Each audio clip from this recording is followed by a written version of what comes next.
All right. Hello and welcome to another episode of 5 in 15.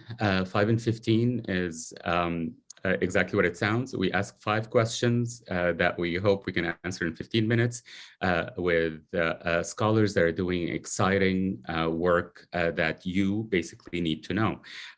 This is part of the Critical Ottoman and Post-Ottoman Studies initiative at the Einaudi Center, and it will go up online as soon as we can edit it, and it will be available for you to watch anytime. I want to say this morning, it's 9 a.m. my time, but Ezgi, you're in Istanbul, so it is, what is it? It's like 9 hours ahead, or yeah. So so good afternoon or good evening, I should say. I'm very happy that this morning I'm talking with Ezgi Cakmak, who is a Ph.D. candidate at University of Pennsylvania. Welcome, Ezgi. Thank you, Mostafa. Thank you for having me here today, and thanks for Critical Ottoman and Post-Ottoman Studies initiative at Cornell University. It's great to be with you.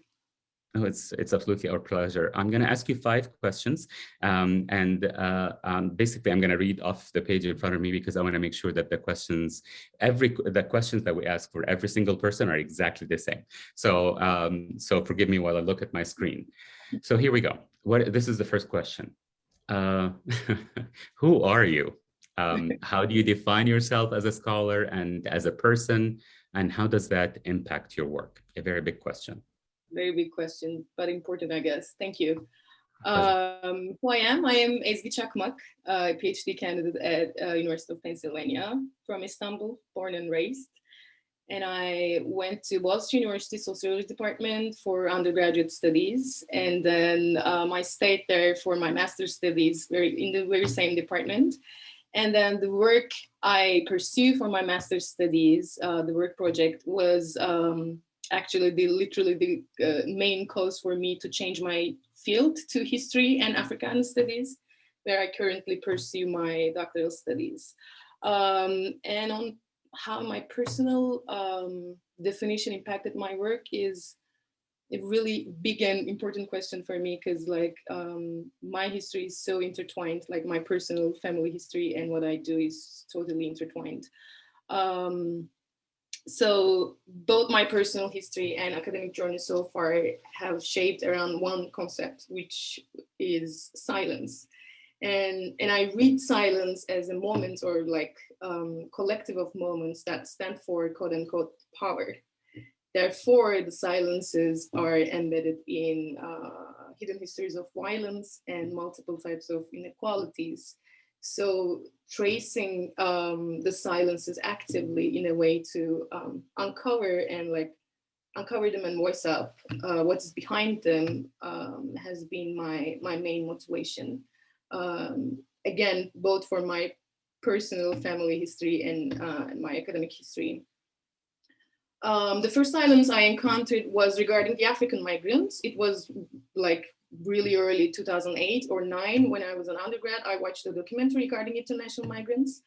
And then I realized that the parts regarding African migrants was so short, yet dramatic, and the conditions that they were exposed to and attitudes they received were so harsh.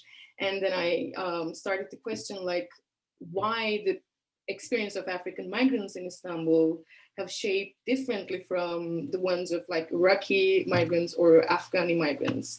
And then that led me to pursue my master's studies, where I started to work for an international NGO. And I was a volunteer for African migrant group who were coming both from Western Sahara and East Africa. And at the end of my experience there, had even opened me a larger window of silence, which was regarding the constant and changing perceptions of both constant and changing perception of Blackness within this geography. So I decided to pursue, trace that question through a historical project, which led me to pursue this career in African studies and history. And this is my personal and academic journey history. Wow, that's fascinating. So yeah, this is excellent because we often forget the connections between our personal journeys and what we choose. This is going to be our life career and our projects, and we devote so much into it. People forget that in one way or another, we're very deeply invested in what we do. So having you talked about your project, but I'm going to ask you now specifically, what is your project?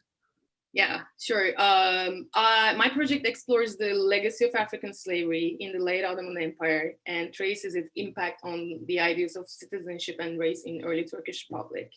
Mhm. So it starts from the ban on African slave trade in 1857, and traces the social legacy of institution and questions its impact on the conception of race, and blackness and construction of national identity in early Turkish Republic.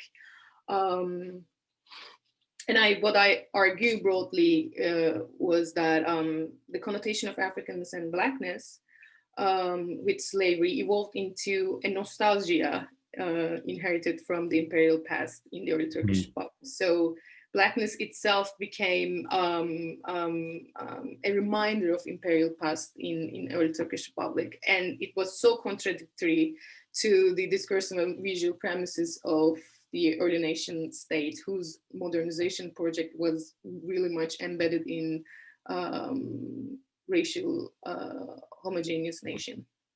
Right, right. Wow, a very important project, much needed project as well.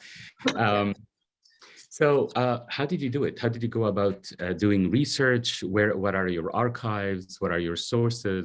Did you do personal interviews? Did you do, please, yeah. How do you Yeah. go about actually researching your projects like this? Exactly. I stopped where I was about to tell about the third version of silence that I encountered, which was in the Yeah, archives and also in the historiography itself, like talking yeah, about race, slavery, African diaspora in a non-Western hemisphere was I had to admit was so difficult, and because like there were really prominent works which have recently published, like starting with late 1990s, but before then there was literally no work focusing on the question of race, particularly in the case of blackness and Africanness within yes, a non-Western geography. So, but I had to decide. But I had to decide literally on a cultural history, and I really wanted to get a sense of a world of meaning hmm, shaped around perception of blackness. hmm, So what I went to look at first was like newspapers, memoirs, novels, like literary sources. yeah, And I went to the Ottoman archives, Prime Minister Ottoman Archive also, obviously, for the manumission paper, legal records and treaties, slave petitions. And for the early Republican period, I looked at parliamentary minutes. Also, I went to London for the British archives because, like, when you talk about late 19th century, the ban on slave trade was mostly implied upon the pressure from the British authorities on the traffic in the Mediterranean and Red Sea. So yeah, I went to the National Archive in London to see the correspondences between the British consulates, Izmir, Istanbul, and then the imperial capital, London. So multiple sources wow, I have used so far. Yeah. that's amazing. And this is not actually a set question, but I'm curious, how has the reception been so far of your work, both in Turkey and outside of Turkey? Outside of Turkey, it was welcomed really like very well. But I always have difficulties regarding explaining what I do to mostly scholars in the Middle East studies and Ottoman historiography, because like this idea of exceptionality and differentness of the empire when it comes to discussions on race and slavery, they're so like strong to fight against. So yeah, the like interesting questions I always receive from outside, I would say. not I from, see. not No, from I think I can relate. I just, no, I hear you. I hear you.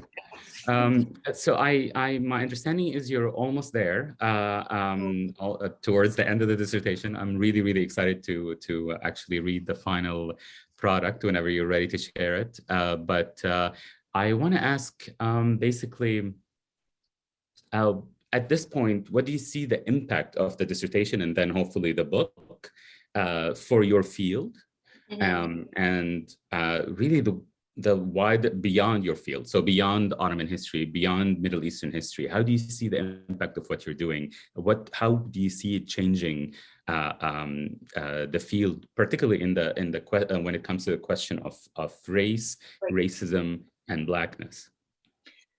Yeah, thank you for the question, because I think I benefited a lot from being a PhD student in Africana Studies department, because it literally enabled me to compare and contrast the racialization processes and different levels of perception and meaning of blackness all around the world. So, so in terms of African diaspora, I think my project challenges the limits of the concept itself, African diaspora, which have been recently used in scholarly analysis in non-Western geographies as well.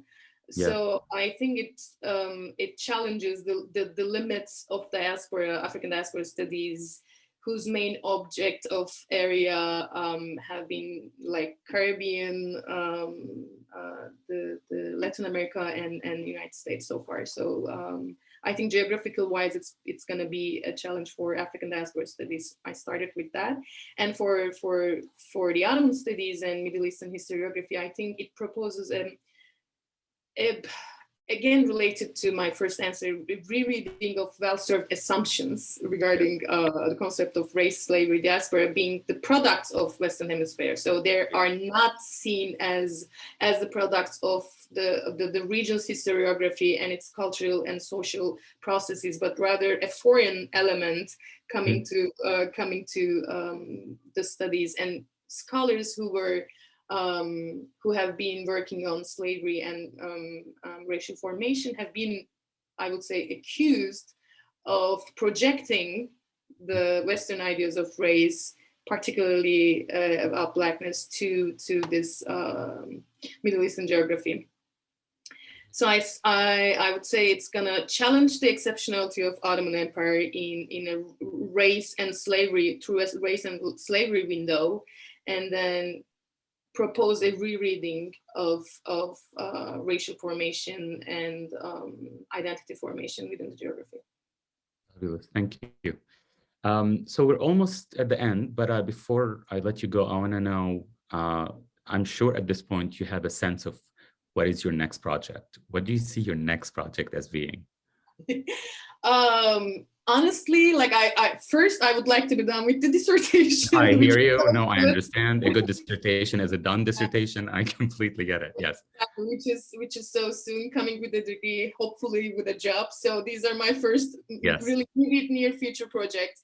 And then later I have two very exciting article drafts that I haven't been able to touch during this like intense dissertation writing, but both of them are mainly about a comparative analysis of racial formation in early 20th century with United States and Ottoman Empire and later Turkish republics. So one is going to be through a biographical account, and the other is going to be following the question of how dichotomous construction of whiteness and blackness in the US had created like liminal spaces, let's say, or like volatile spaces, racial spaces for groups of people who were ethnically and religiously defined.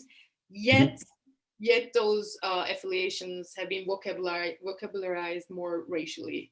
So, and secondly, Mustafa, I really would like to publish my book in Turkish, because that's wow, that's a very brave decision. Can I tell you from experience? Yeah. I'm glad you're doing it. But I'm gonna do it, because going back to the point of silence, I think that's gonna be an important contribution. Very much, absolutely. Of literally uncovering and voicing up stories of ex-slaves and now African descendants in Turkey in terms of how the racial identity of them have been formalized, and yeah, that those stories are deserving to be told. 100%. I totally agree.